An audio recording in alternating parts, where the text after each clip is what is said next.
You have had a thought today that you have already had before, probably many times. A worry you have returned to, examined from every angle, taken apart and reassembled, run through every possible outcome, and still not resolved. Not because the answer was not available, but because thinking about it more did not make it clearer. It made it worse. This is overthinking, and it is one of the most universal experiences of modern life. Research suggests that 73% of adults between 25 and 35 years old identify as chronic overthinkers. That number drops with age, not because people become wiser, but largely because exhaustion sets in and the capacity for sustained rumination diminishes. Your ancient ancestor did not overthink, not as a personality trait, not as an occasional habit, not even as a concept.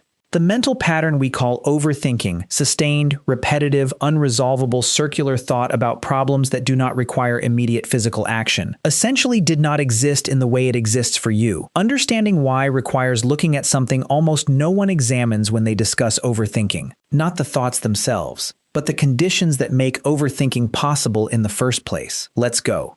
Start with what overthinking actually requires to exist. Because it is not simply thinking too much. That is not the right frame.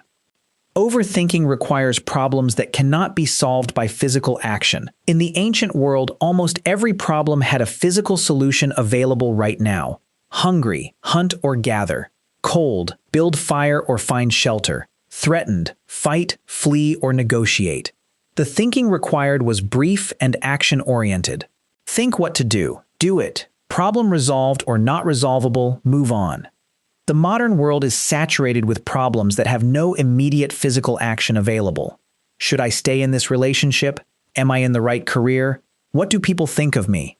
Did I make the right decision 2 years ago? What if the worst-case scenario happens? These problems cannot be solved by doing something right now. They can only be thought about, and so the mind returns to them again and again, running the same loops because action, the thing that would end the loop, is not available. Overthinking requires uncertainty without resolution. In the ancient world, uncertainty was resolved quickly one way or another. Is that shape in the grass a predator? Within seconds, you either confirmed it or the threat passed. Uncertainty about your social standing, resolved by what actually happened in the group that day, not by what might happen in some abstract future scenario. Modern uncertainty is of a completely different character. It is vast, abstract, and chronically unresolvable. You can be uncertain about your career for years. Uncertain about a relationship for months, uncertain about a financial decision for the rest of your life. The uncertainty never gets resolved by an event, it just continues. And the mind, designed to resolve uncertainty by thinking about it, keeps trying, keeps returning to the same loop, keeps running the same analysis on a problem that more analysis cannot solve. Overthinking requires time and safety. This sounds counterintuitive, but sustained rumination requires that your body is not under immediate physical threat. When a predator is actually in front of you, you do not overthink. The threat is real and present, and your nervous system responds accordingly, immediately, physically, completely. It is precisely when you are safe, when the body is not engaged, when there is no immediate physical demand on your attention, which describes most of modern life, that the mind fills the available space with unresolved abstract problems and begins running its loops.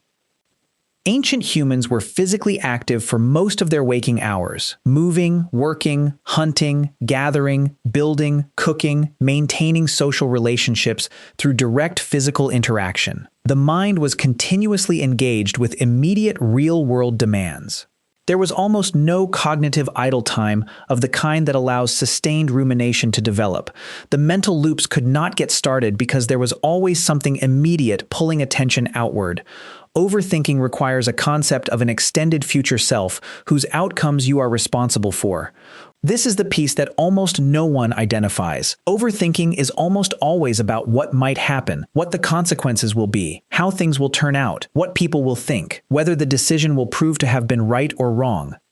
All of this requires a relationship to your future self, a sense that the choices you make now will determine the quality of a life that extends far into the future, and that you are personally responsible for optimizing that future through correct decisions made now.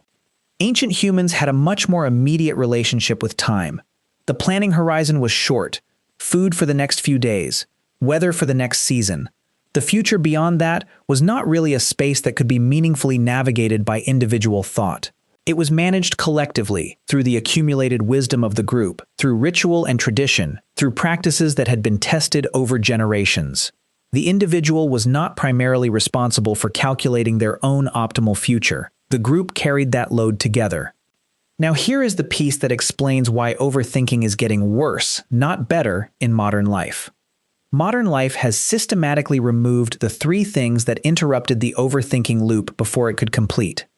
Physical demand. The body used to be engaged all day.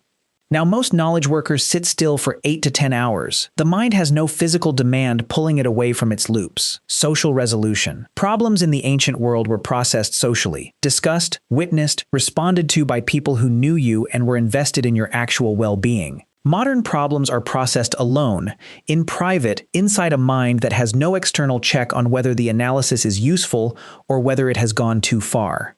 Time pressure. Action was required regularly and immediately. The need to act broke the thinking loop. Now you can sit with a problem indefinitely without any environmental pressure to resolve it or move on. Remove physical demand, social processing, and time pressure, and you create a mind with enormous capacity for thought, no external interruption, and a universe of abstract, unresolvable problems to apply that capacity to. You create the conditions for chronic overthinking.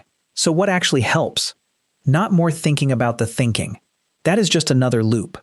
Physical movement works because it gives the nervous system an actual real-world demand that interrupts the abstract loop.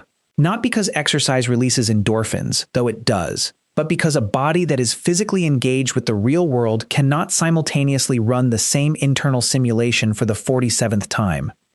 Social processing works because speaking a problem out loud to another person immediately changes its structure. What sounds urgent and catastrophic inside your head often sounds different when articulated to someone else. The external witness breaks the internal echo chamber.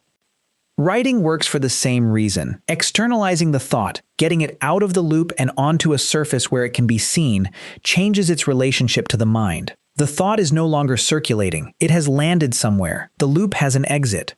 And time constraints work. Giving yourself a defined window to think about a problem, 15 minutes, 30 minutes, and then stopping, not because the problem is resolved, but because the time is up, trains the mind that the loop is not endless, that there is a boundary, that the thought does not own you. Ancient humans never had overthinking because their world never gave the thinking loop the conditions it needed to sustain itself. Physical demands, social processing, immediate time pressures, and short planning horizons all kept the mind engaged with the immediate real world. Your world removed all of those interruptions and left the loop running. The solution is not to think better. It is to restore the conditions that interrupt the loop before it completes. You do not need a clearer answer to the thought you keep returning to. You need a reason to stop returning to it.